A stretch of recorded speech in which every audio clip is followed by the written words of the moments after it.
Have you ever heard of the concept of a Cat 1 premise? If you've never heard of the idea, Cat 1 premise is a simple idea. The idea of your undertaking, business, or product being a category of one, unique, truthfully one of a kind.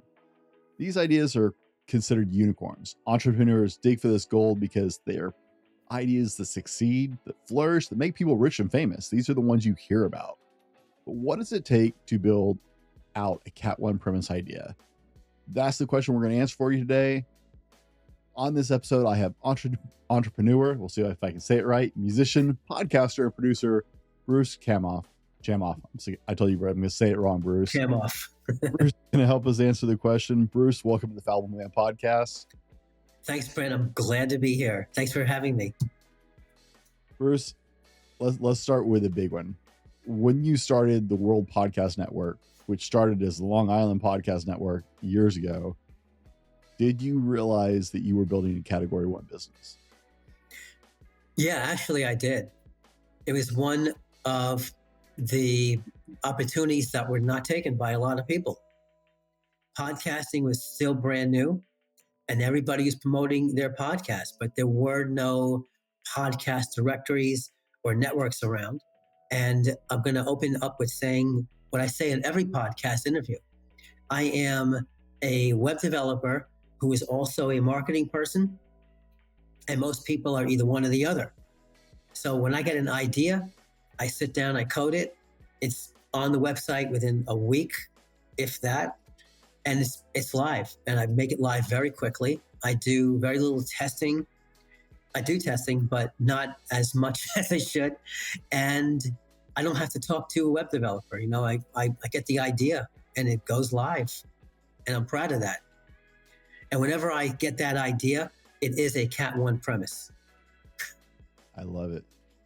Bruce, we all grew up in a world where the idea was work hard to be better than everyone else, better than the other students in our classrooms, better than other people in our careers, better than the competition, because that's how to be the best. Do you believe in better, or do you believe in or subscribe to the idea of different is better than better? I think that better is better. Different particularly is not better, because you can be different and be worse too, or not gain any traction between better and worse. So I feel that if you do something differently and you're proud of it, it's better. It's that simple. If you're not proud of it and you have no confidence in it, then it's not better at all. I like it. Now, guys, before I go all the way down that rabbit hole, welcome to the Fallible Man podcast, where we dive into everything about being a better man, husband, father. I'm excited to have Bruce Chamoff.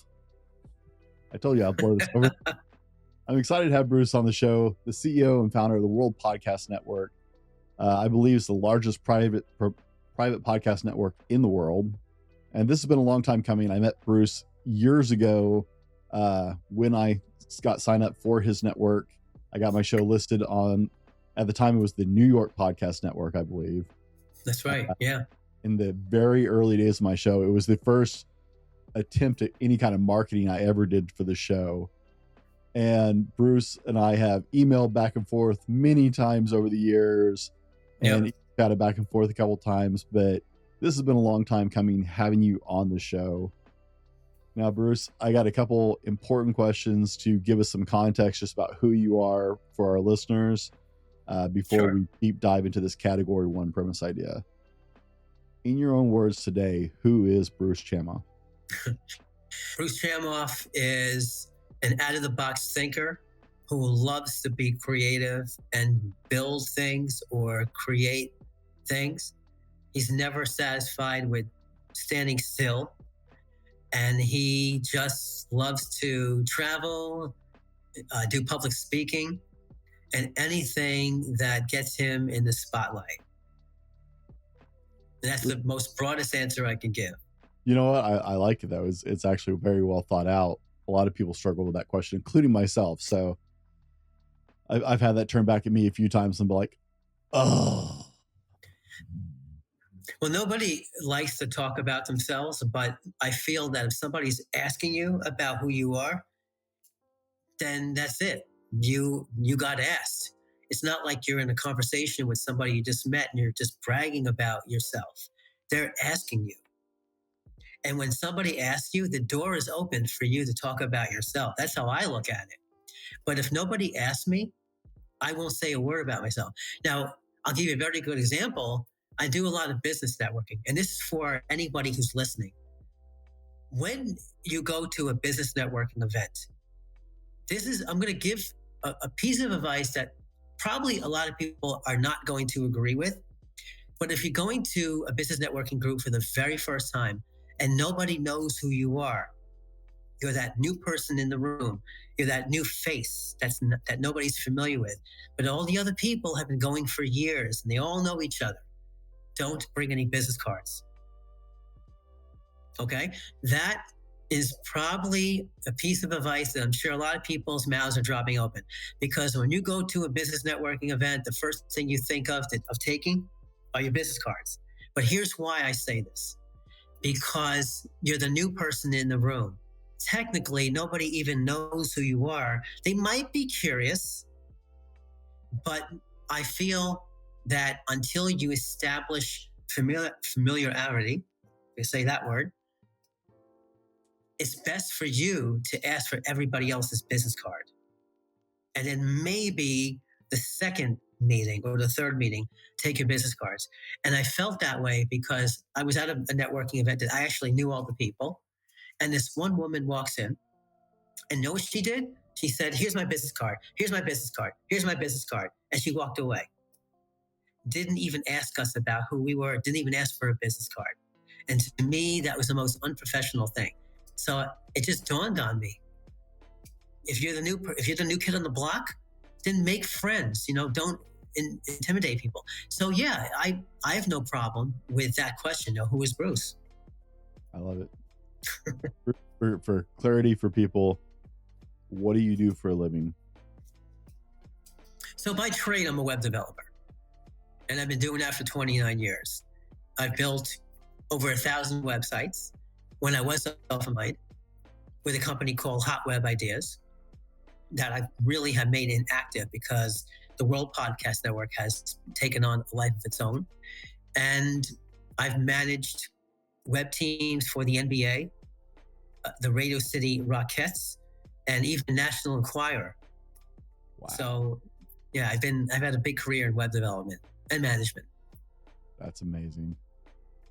What is a podcast network for anyone listening who doesn't, right? Because we're not necessarily talking to a bunch of podcasters here. So for those of us outside of this world, what is a podcast network?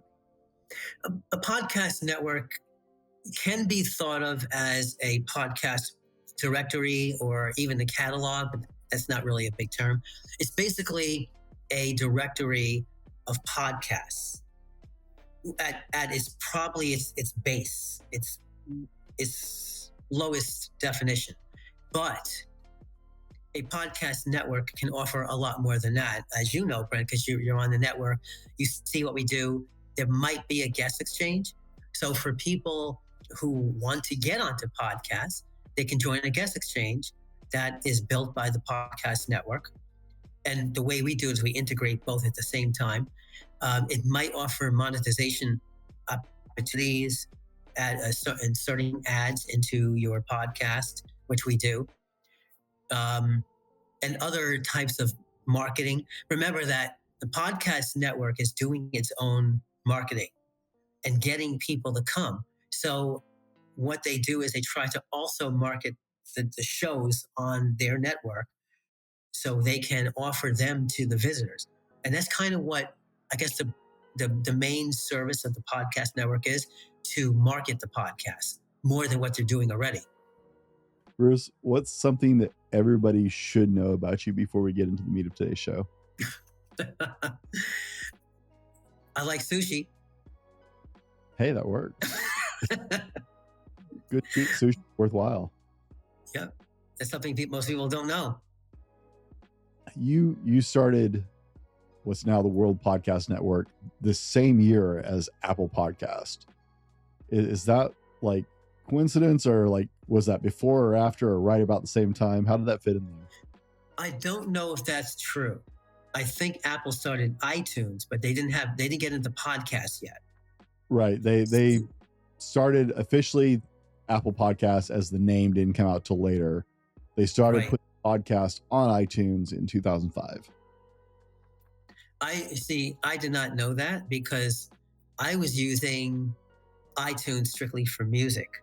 And then I noticed that a firmware update on an iPod, when I had the iPod back then, I don't know where my iPod is these days, but I mean, we don't need it anymore, right? But it was, I remember seeing podcasts after a firmware update, but it wasn't there before. So even the iPod was supporting podcasts, I don't believe not till 2007 or 8. And most people were using iTunes, I believe, just for music, right? And so I was not aware. I started the podcast network strictly because technically I thought it could be a Cat 1 premise, but I didn't see it that way at that time. For me, it was a pet project. I just got into podcasting. My first show was called the Fresh Music Series. Being a songwriter myself, I wanted to promote other artists on Long Island, which is exactly what I did. And it was an all music podcast. Of course, I always threw in one of my songs at that time, but I didn't have a home recording studio. So it wasn't like my music was professionally produced at that point, but I was I was promoting other bands and became friends with a lot of them. And then before I knew it, these artists locally from Long Island, one band was getting a listen from Texas. And from there, I knew that something was big. And that's when I said, okay, let me keep going with this. I kept adding things. I was also people remember Flash. I was a Flash developer. So I created a radio station, an online radio station in Flash. I was making money with ads. And I was doing what YouTube does now, right? So when the commercial came on, we froze out the skip button. But if a song came on, you could skip that. I found that early on, like, hey, we don't want people skipping ads, right? Just what YouTube does. And we made a lot of money that way. And then, of course, Flash got discontinued. It wasn't supported on mobile devices, and we had to go to another platform. And I never rebuilt it, but I just kept adding features to the World Podcast Network. Back then, it was Long Island Podcast Network, and then in 2017, we turned it into New York City. And I felt like I did not want to be limited to New York. A lot of podcasters were telling me, I don't want to be in your network because you're only in New York. And then I got the idea. I said, that person's right. Why don't I go global with this? Marketing is all about positioning. It's about planting your brand in people's minds. And if you want to go global, you can't promote yourself with a local name. Like New York City, yes, it's a big city, but it's still local to people who are in New York City and New York State and the tri-state area like Connecticut and New Jersey. So you have to think, in other words, like what I'm saying is think out of the box.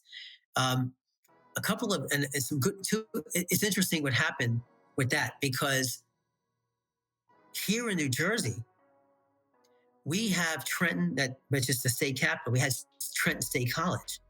And I heard that people from all over the state were not coming to Trenton State College because they didn't live in Trenton.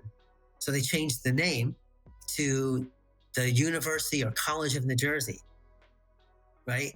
Where I grew up in Freehold, New Jersey, which is also where Bruce Springsteen grew up, we had Freehold Area Hospital.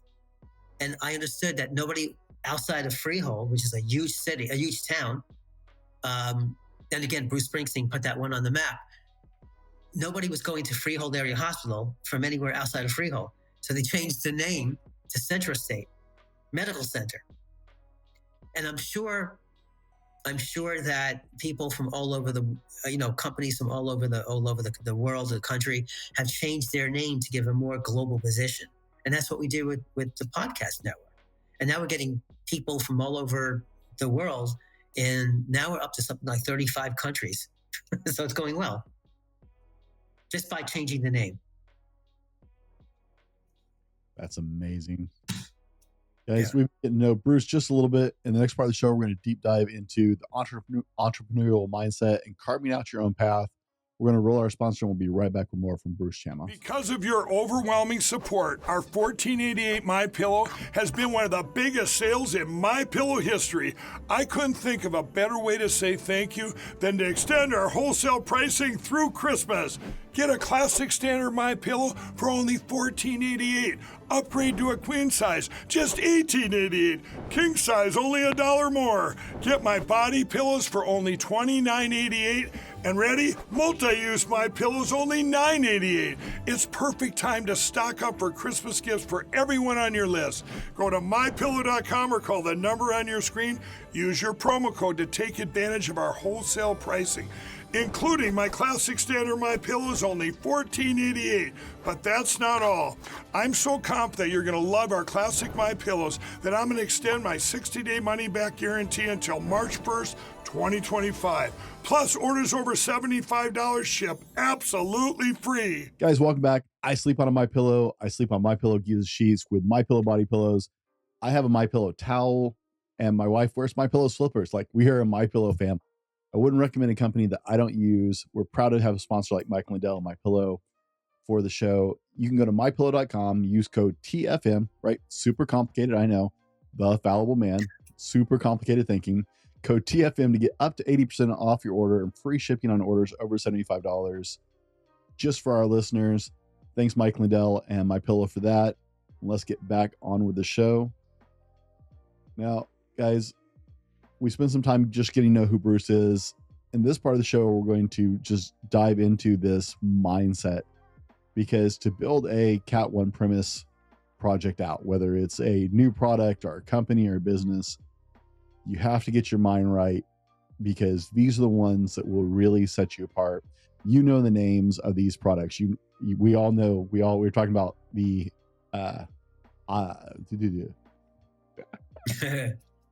this is what happens when I go script, right? We were talking about the iPod earlier. We all know what iPods are, right? That was a category 1 premise to start with. Now, everybody else was just scrambling to try and keep up. We all know these products. We all know these companies. And to build this out, it goes beyond just regular entrepreneurship.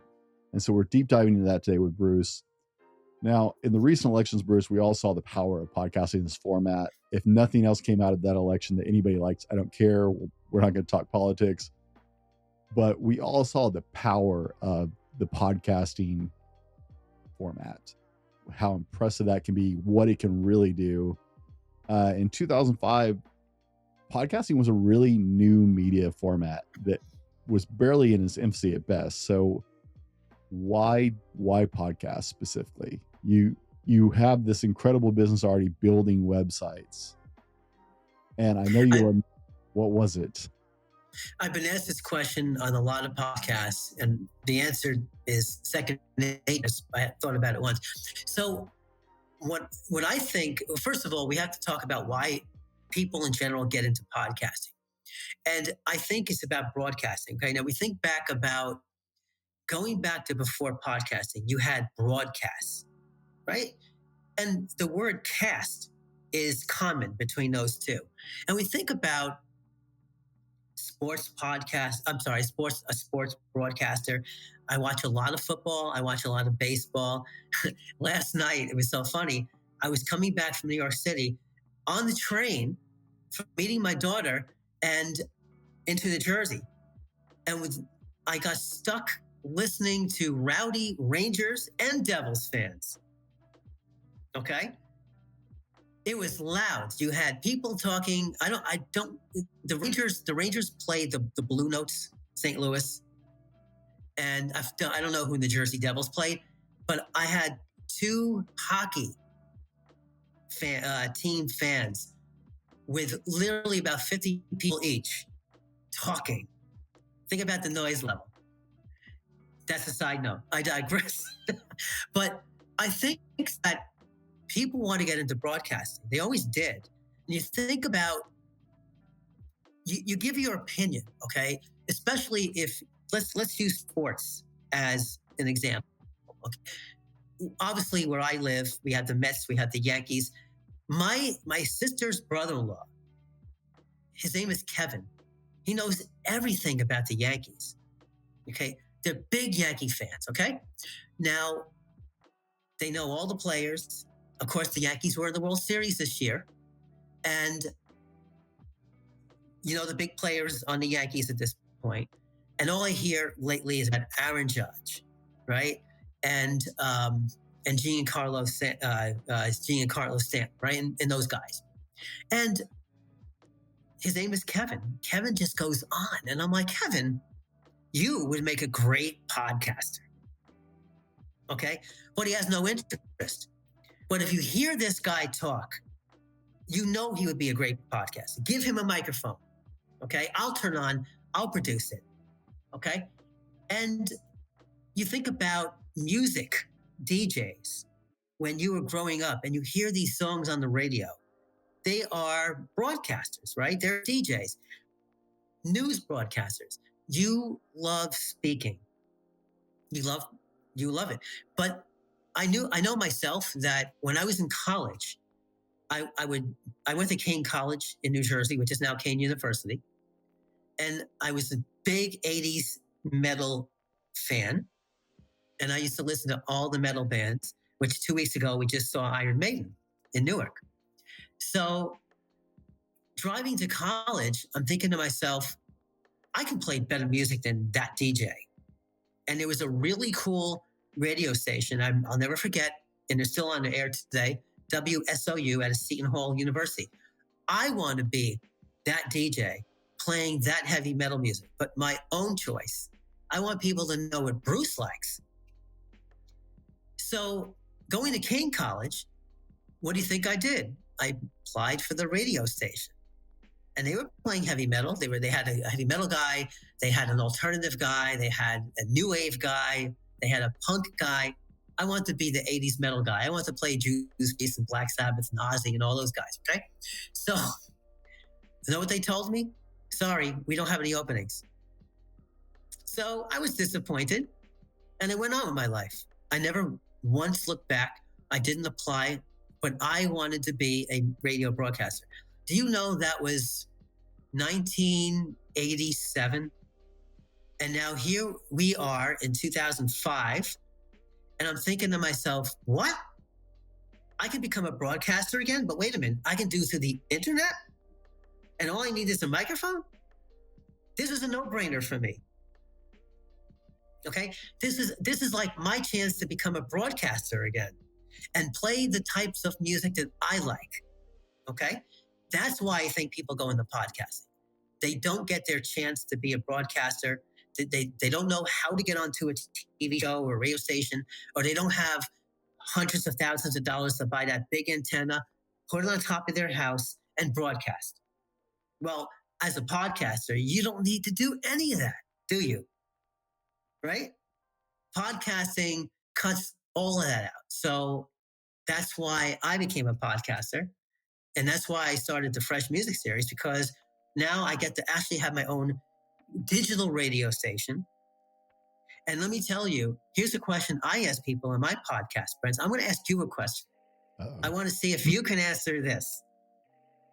How do you define podcasting in 5 words or less?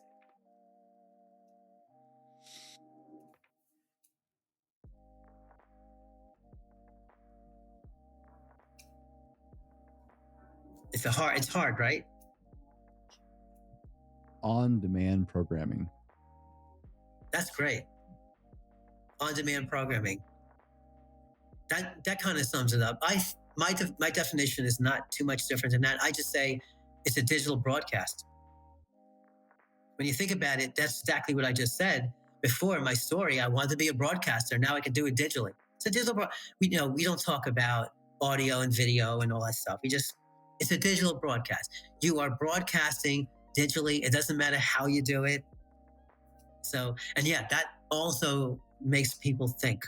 It's hard. It's hard to define that in 5 words, but I got it down. You got it down. You stumped me there for a minute. I've had yeah. what I do enough times that I've had to try and like streamline the answer just to make it make sense. Yeah. Some older folks in my life, they're like, so what is that? You remember radio broadcasts when Yep. there were shows on radio, not just music, but like actual shows? I'm like, yeah, that's what I do. That's what you do. Anytime, as opposed to when it's on air. Yes. I'm like, oh, that makes sense. You get some of the older crowd, and they that syncs up, right? You get the 60 plus, 70 plus age group who actually remembers sitting around the radio listening to their favorite show. That's what I did, and the kids today, I don't even know if they know what a radio is. I mean, I'm in my late 50s, okay? So I'm close to that 60s group, and yeah, I did the same thing. I mean, it's really, but I don't know the last time I actually turned on a radio. To be honest with you, I listen to Spotify or SoundCloud. I listen to music.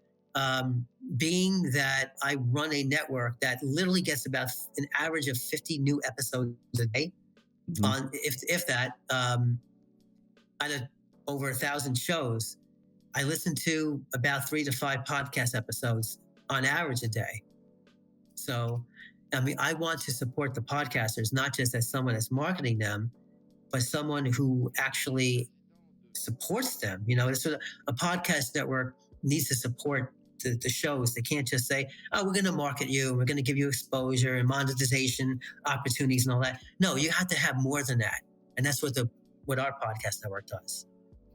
Well, so to that point, that's one of the things I found very interesting when I first came across the New York Podcast Network, as it was at the time, was, to me, like, a lot of people use Spotify or Apple Podcasts. They're still the big players, but to me, that's what they are. They're podcast players.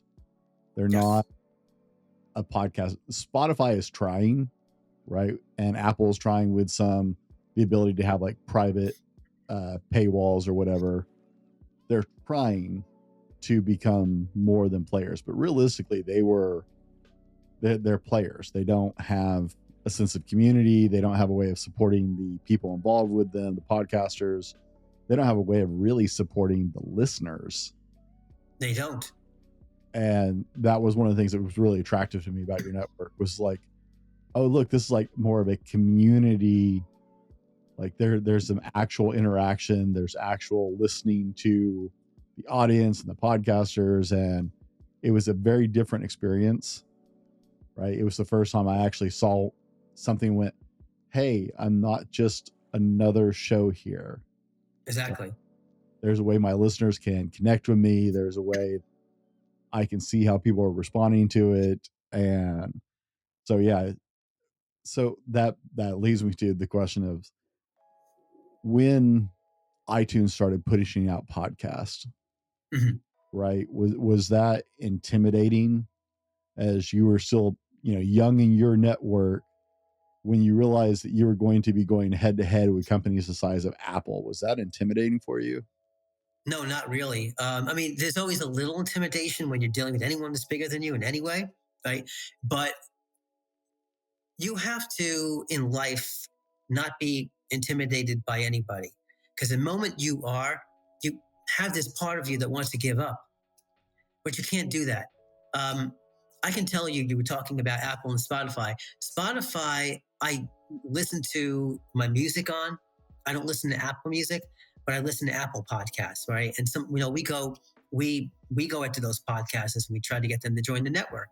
But if you look at all the SEO tools, right, search engine optimization tools, you look at, like, we subscribe to Neil Patel's Uber Suggest, and a lot of people use SEMrush.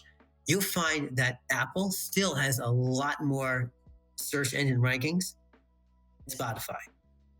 Okay. Apple has a little bit better of a community than Spotify. Spotify tries. They absolutely excel in the music side. That's for sure. and I don't know if you've ever watched that Netflix special on Spotify. It was happened 2 years ago. It was how Spotify actually started. It was like an 8-episode thing. And it was very cool to see what Spotify was trying to do, where they serve music within 1 second. So music doesn't have to download, right? Apple does the same thing. But Apple still, in my opinion, still dominates the podcast industry space. I don't mind going against them. Okay. One thing that I'm starting to do lately is try to compete with a lot of those companies that are other networks on Google, because to me, that's where you start getting your traffic. It could be social media marketing, right? But nobody goes to Facebook and say, I'm going to look for a podcast network to promote my podcast. No, they go to Google, right? Nobody goes to Twitter or anything like that, or X now. So I am looking at where Apple and Spotify and some of these other companies are dominating on Google, and seeing how we can go against them. That's the way. That's really important, I think. So no, I don't get intimidated. Bruce, I think that's some really key insight right there. I was at a podcast conference, and I don't even remember who the speaker was at the time.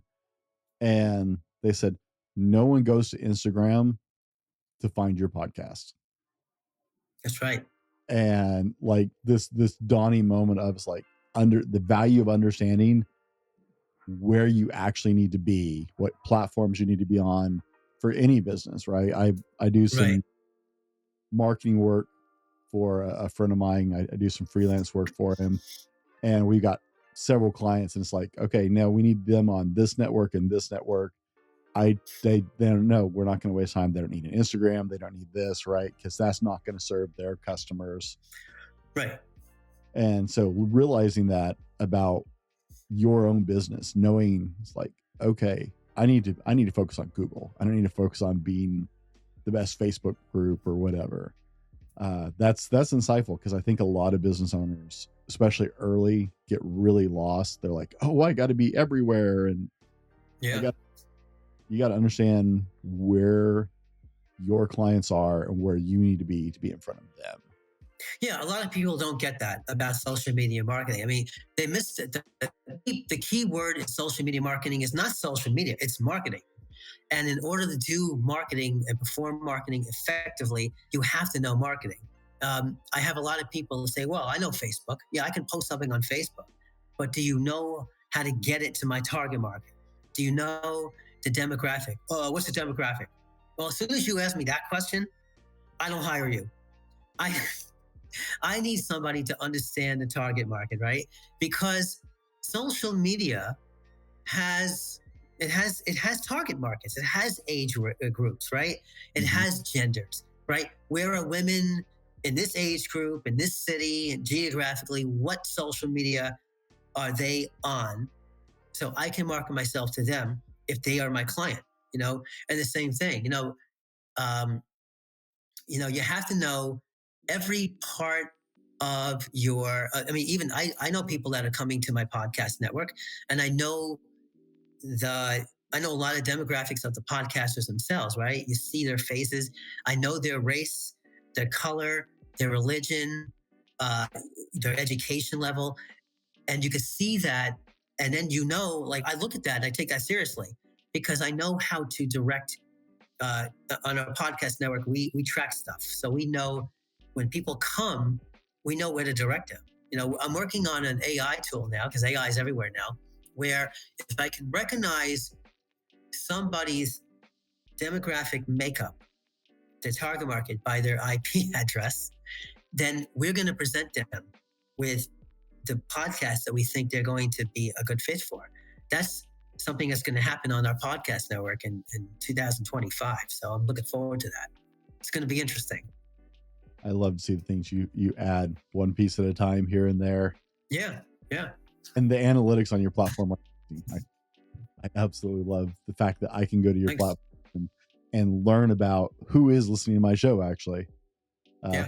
as a podcaster, that's incredibly important for me and very valuable that you offer. Now, Thanks. you're almost 20 years into this journey, right? How have you, we have a lot of people who don't understand what it takes to commit to something for a year. How do you lock yourself in and ride out the good and the bad over 20 years? That's a good question. I think you just have to ride it. I mean, you have to look at the end result and think about every hurdle or obstacle that you encounter, and don't let it stop you. Think about a couple of ways. Do you go around that obstacle? Do you jump over it? Or do you let it stop you?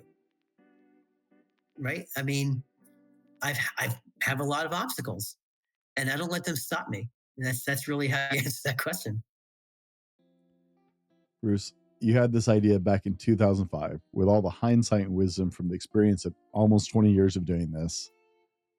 What would you wish you could tell yourself back in 2005 about doing this? Honestly, Brent, what I would tell myself 20 years ago is not much different than what I would tell myself today. And that is, I've always kept the same attitude. Never give up. Keep the end goal in mind. And even if something gets in your way, get rid of it, or deal with it and move forward. I love it. I tell this to my daughter all the time too. So it's sound advice. It's very sound advice. Nice. It hasn't changed. Guys, we've been diving into the entrepreneurial mindset and what it looks like to carve your own path as a category 1 business owner. In this part of the show, we're going to dive into some real particulars with making this work. Now, without going into very long, tedious explanations of the podcasting community and the World Podcasting Network itself, and all the incredible things about Bruce's platform that make it a category 1 podcast platform. Like, I could spend hours telling you guys about that, but that's not what you want to hear. So you're going to have to take my word for it when I tell you that the World Podcast Network is absolutely a category 1 business. Thank you. In a world of 504 million monthly podcast listeners globally. Okay. That's amazing. Wow. Right. Yeah. We've surpassed Netflix subscriptions. 504 million monthly listeners for podcasts around the globe. There are less than 400,000 active podcasts in the world, and just over 35,000 podcasts account for 95% of the total podcast listenership. That's amazing. Only 7% of those are independent podcasters. So, like, this is a world that, unless you know the details of, it could seem a little, right, like every world. If you're a welder, you know things and understands things about your trade and your community that would blow most people's minds and bore people all at the same time. So I'm not going to hit you with all the particulars of our industry, but trust me when I say that Bruce is in a league of his own. Thank you. That means a lot, Brent, coming from you. It really does. That's great. Really, it's amazing.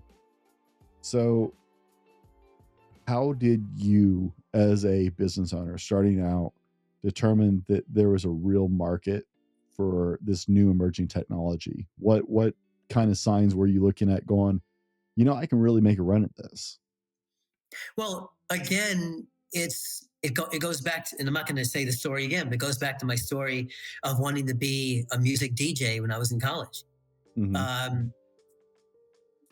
It just dawned on me that, yes, if I think about what a podcast was back in 2005, it was like a TV show that had no channel, that had no network. Okay. So my interpretation of what I was doing was creating a network, like a television network. And I still think that we started the first podcast network in the world. There were no podcast networks back then. I believe there was one that was formed in 2003, but that seems kind of weird because podcasting wasn't popular since 2005. So I don't really know if that counts, but I wanted to build a television network of but like a radio network, I guess, like an audio podcast. And that's where my head was at that time. The foresight to look at something like this and go, no, there's absolutely a place for this very young technology. Like to recognize in your own self, hey, if I want to broadcast, if I want to be able to do that, there are other people who are going to want to do this, and there are people who are going to want to listen to it. I mean, that's incredible foresight on your part to see this and go, yeah, you know what? I think this is going to be something.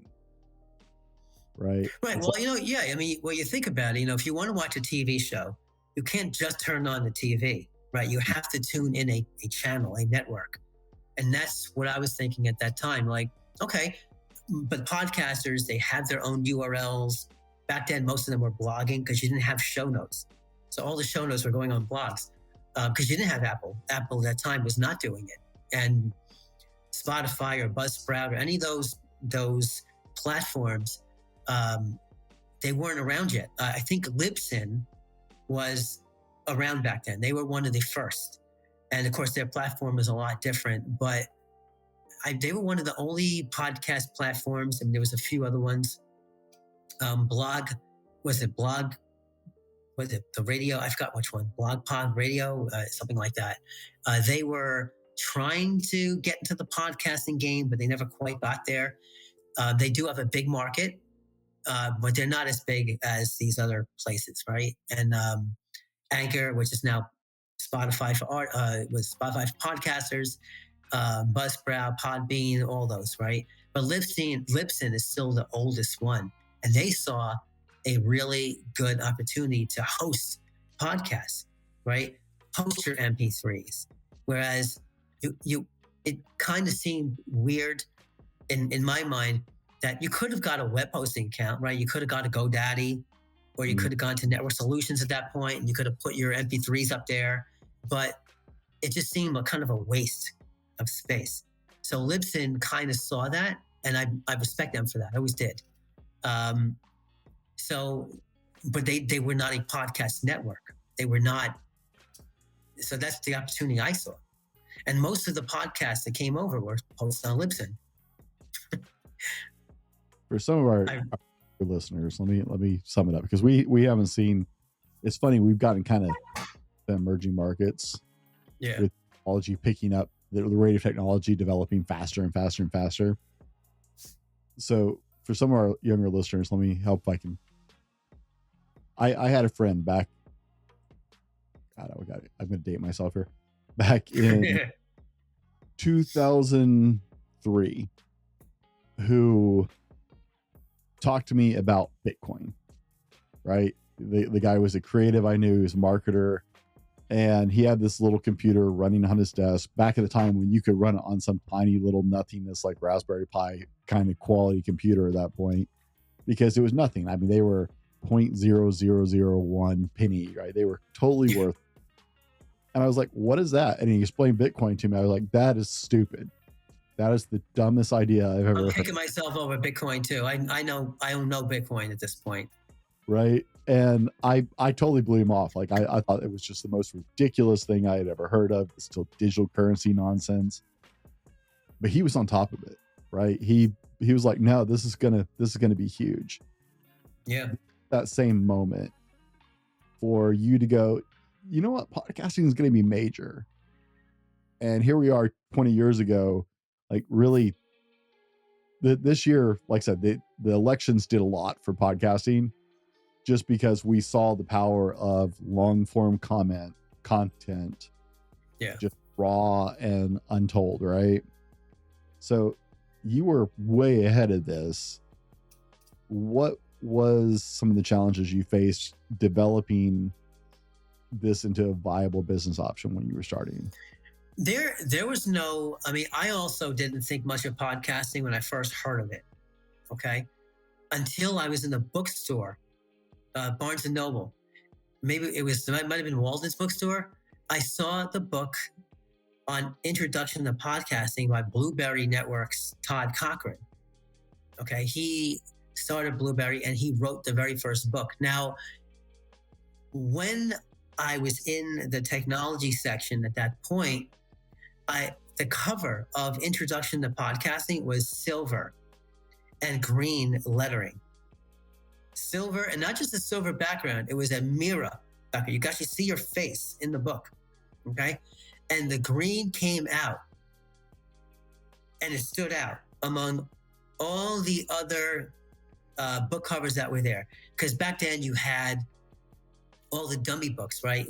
Program this for dummies, and that for dummies, right? They were all yellow and black. Now all of a sudden you got silver and green. I pick up the book, I'm reading it, I'm like, wait a minute, I just heard of podcasting.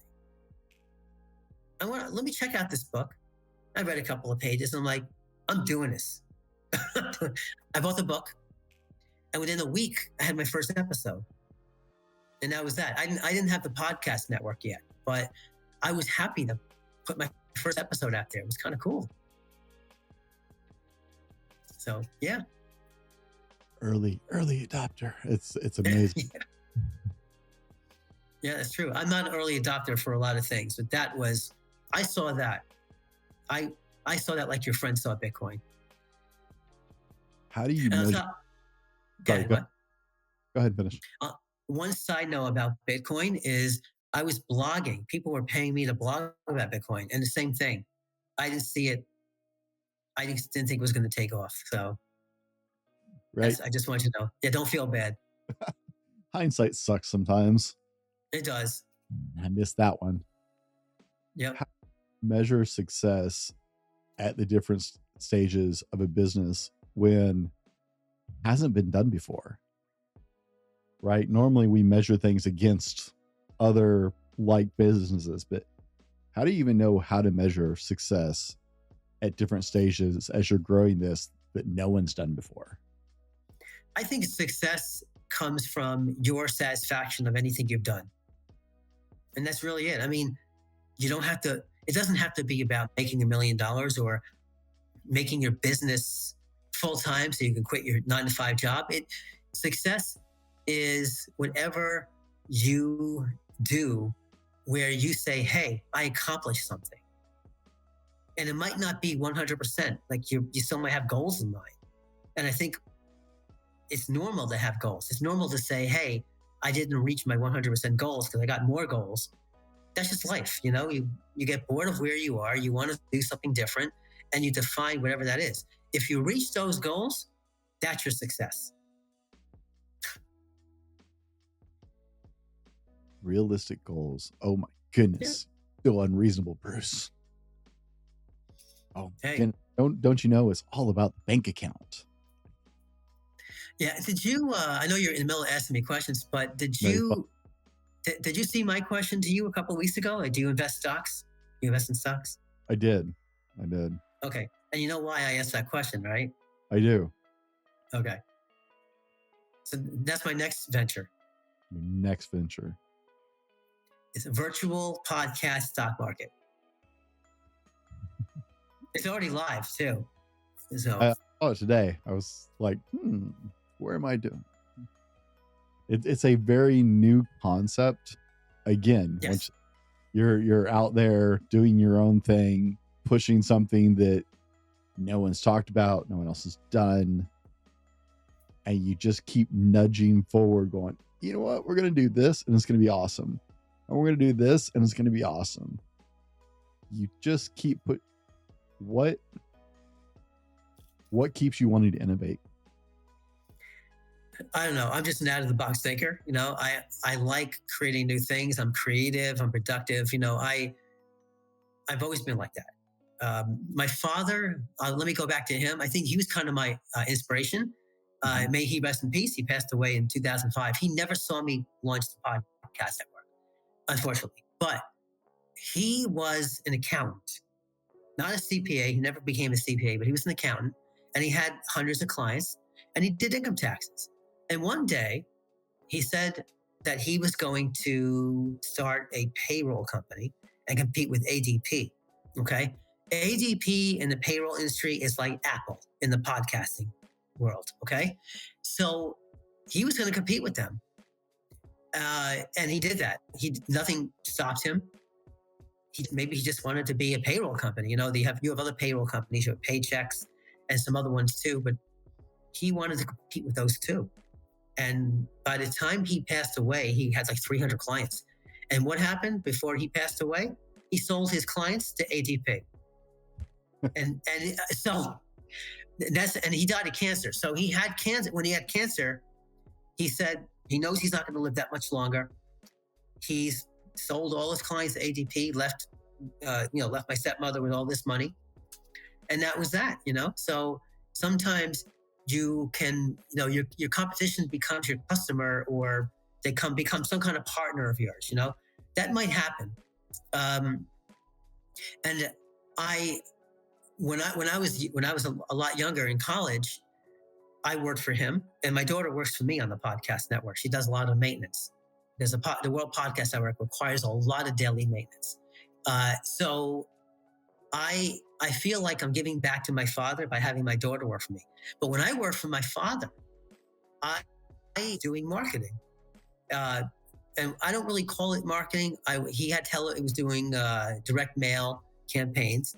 There was no internet. Nobody was, doing mailing lists and email and MailChimp and all that stuff. So we didn't have email. So I was putting together letters, folding them up, getting my mailing lists, putting their, typing out the labels and slapping it onto the envelope and throwing it in the mail. That's what we did before the internet. And but it was interesting how what went through my mind when I did that was, wow, my father knows marketing. And that's what I was majoring in college, right? So I feel that a lot of what I do is my inspiration from him.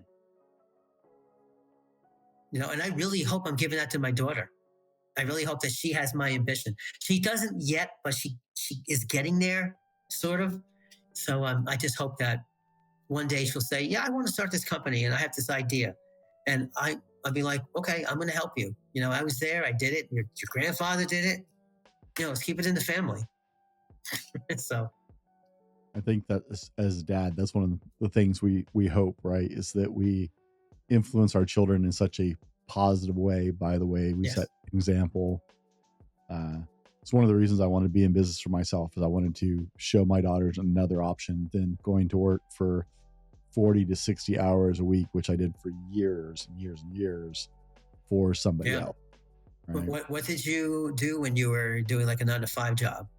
I spent over a decade doing data center support, working in large data centers, fixing servers and stuff like that.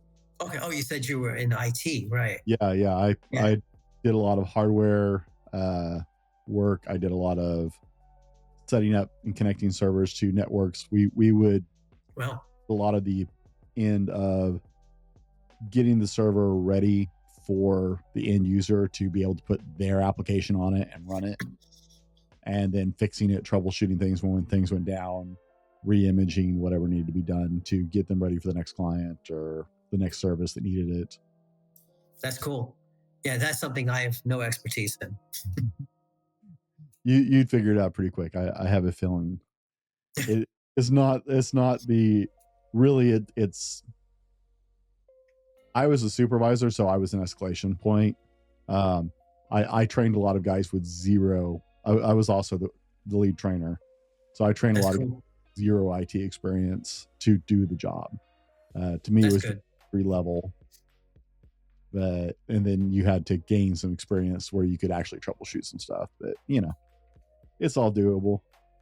Yeah, it's cool. Has there been a moment along the line where you were like, you wanted to just throw up your hands and walk away? Yeah, I'm not going to lie. I mean, I think everybody gets that from time to time. I feel like I get that if I don't reach my goal fast enough. And then sometimes I think, maybe I just want to keep on going and see if this thing will succeed before my lifetime. I want that to happen. I don't give myself a chance to fail. I don't believe that what most people think. I don't believe that failure is the opposite of success. you would, it makes sense why people would think that.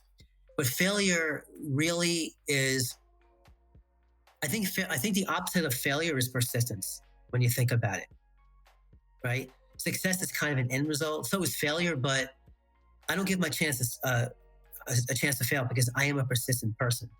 And if you're persistent, well, if you're not persistent, then you're going to stop doing it because you find some kind of obstacle. And you only fail when you say I failed. You only fail when you say I give up, right? It's either that or you're persistent. Success comes later. That's what I think. So that's how I look at it. Now, gentlemen, if you're enjoying the show, if you want to get Bruce to know Bruce a little bit better, be sure and check out our Meet the Guest playlist on YouTube. And don't forget to grab your free companion download.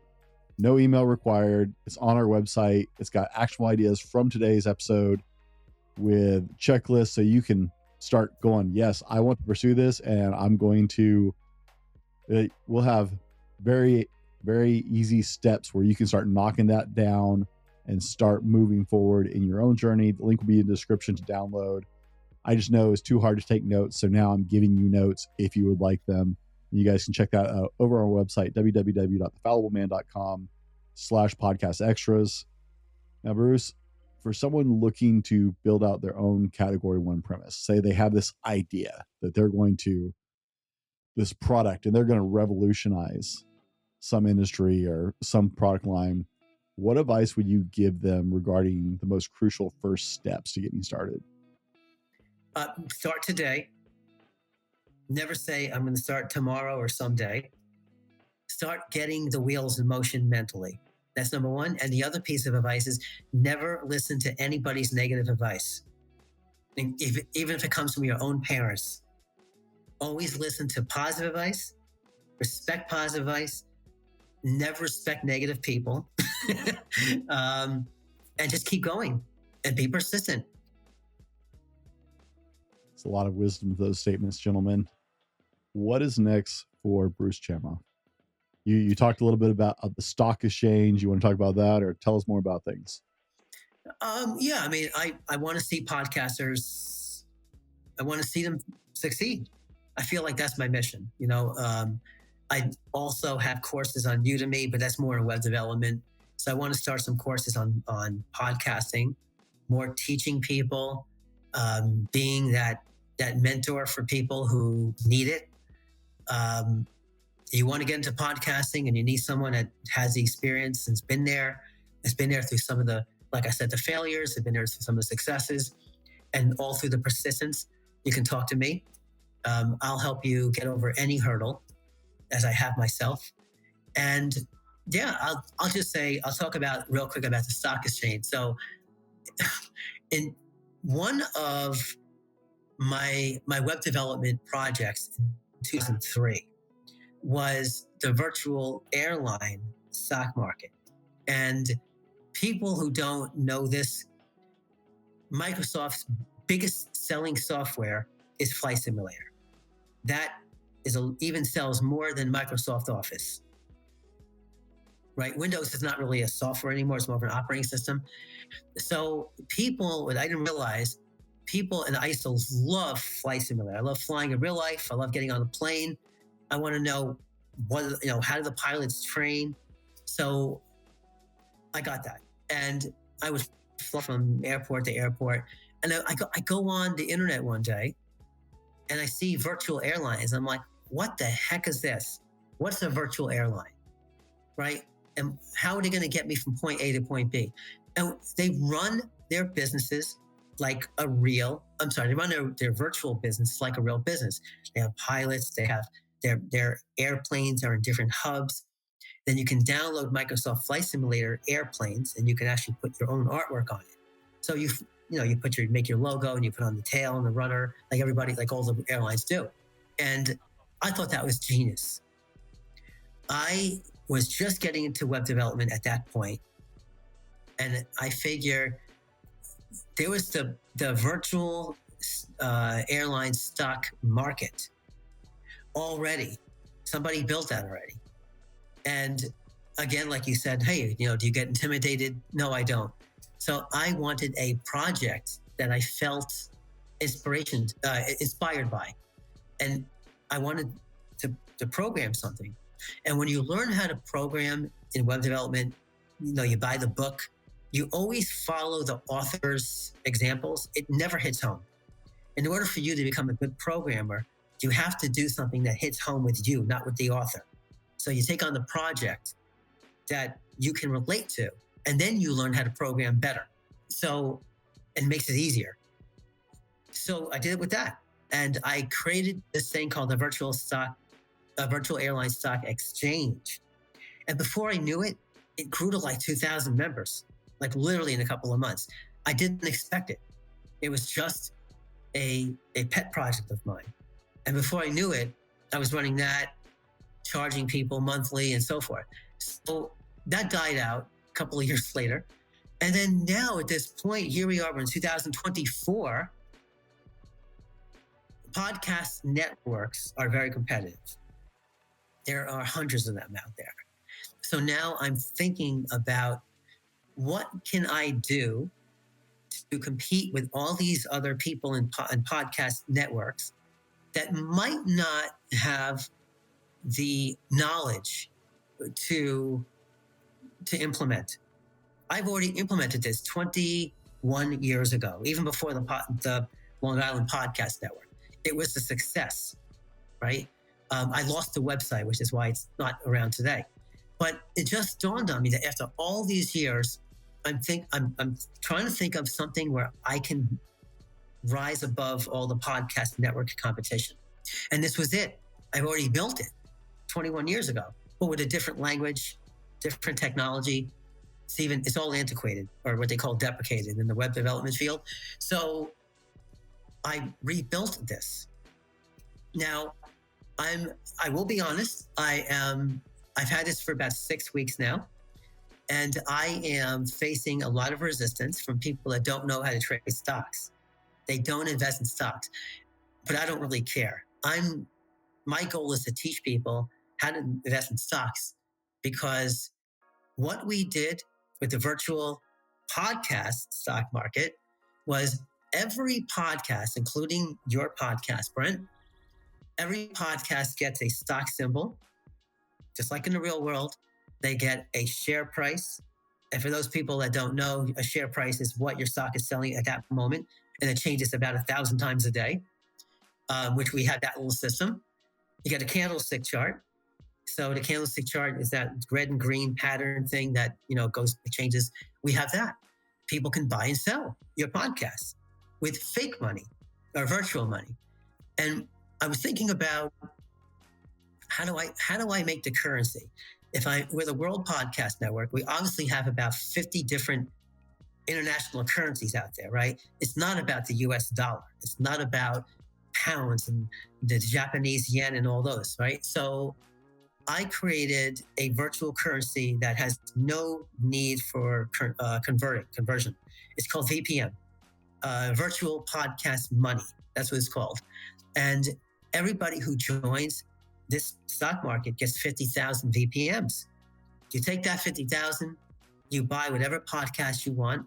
And for me, that's another marketing strategy for podcasts, right? You can tell your subscribers, buy my stock.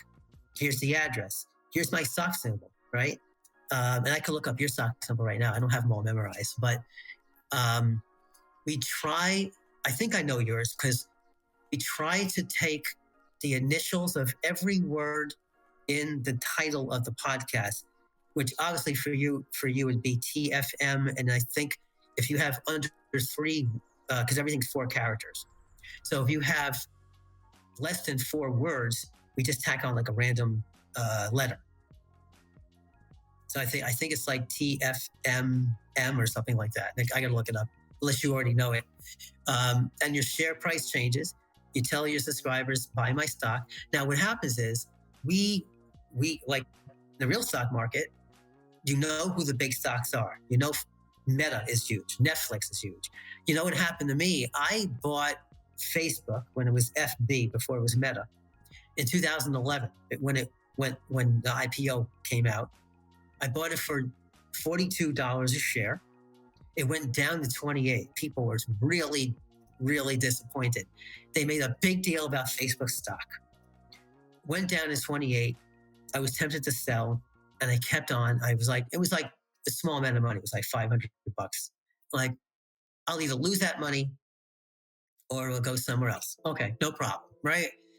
So I kept it going, and it went up to $162 a share by the end of March of 2020, when we just got into the pandemic. Stock market was really doing badly. Facebook was up to $250 a share. It went down to 162, and I sold. And now today it's over $600. And I'm like, it's like Bitcoin. It's like Bitcoin all over again. I'm like, I sold it at 162, because you can't predict the future, right? You can't predict that Bitcoin was going to be big. You don't know if your friend was telling the truth. You don't know if he was even onto something, but he was, but you didn't know that because you couldn't predict the future. And I couldn't predict the future. That Facebook was going to shoot up to $600 a share or whatever it is today. But I still made money. I bought at 42, went down to 28, and I sold it at 162. And I still made money. And, I could have tripled my money, quadrupled my money by this point. Like, Facebook's almost at 640 at this point. So you never know. But you know what? I have a goal to make this stock market a big thing. Just like the podcast network became big and the whole thing there. We bought a couple of .coms to lock ourselves in from the competition. And I'm going to educate people. And when I do, when you do better, like when your stock goes high, new potential subscribers and audience members are going to see that. And let's say the foldable man goes up. People are going to see that, and you're going to get new subscribers too. So it's kind of a marketing, it costs nobody any money to join. And I hope this is going to work, and I won't let it fail. Question for you, Bruce. Are we going to make like a widget that I can embed in my website? You have a WordPress site? I don't. I'm actually getting ready to build one. Definitely. We're building a WordPress widget for that, and be able to actually have that on my podcast site, just for visuals. People be like, "What is that?" Right? Yes. That site as well. Yeah, absolutely. So it's going to be different sizes. It's going to say, buy our podcast on the virtual podcast stock market at the share price. And we're probably going to display your symbol. Click on it. It goes right to your page. I like it. Yeah. It's a very cool idea. And we need all the help we can. The biggest pain for, I think, all podcasters at this point is, just getting our podcast in front of people. Yes. There is marketing podcasts is very difficult. That's a whole nother show. Yeah, absolutely. Where's the best place for people to find you, Bruce? Probably the podcast network itself at worldpodcast.network. I'm on LinkedIn. We have a podcast group of 2,000 people there, but they can just find Bruce Chamoff on LinkedIn. I have a couple of Facebook pages, which I can send you the link. And for all of you listening, if you want to check the video, I've got Bruce's website up for the World Podcast Network as well. We'll have Bruce's connections down below. Legitimately, we're going to make sure you can connect with Bruce, because Bruce is one of my favorite people when it comes to the podcasting world. Oh, that's great. That's really flattering. Thank you, Brent. That's great. Great to know. Now, I know everybody is super concerned about when Guy Fawkes of the Gunpowder Plot was discovered, and Bruce is 1605. And you're right. Congratulations. 1605 is correct. So, hey, Thank you. Knowing, good job. Right? Thank you.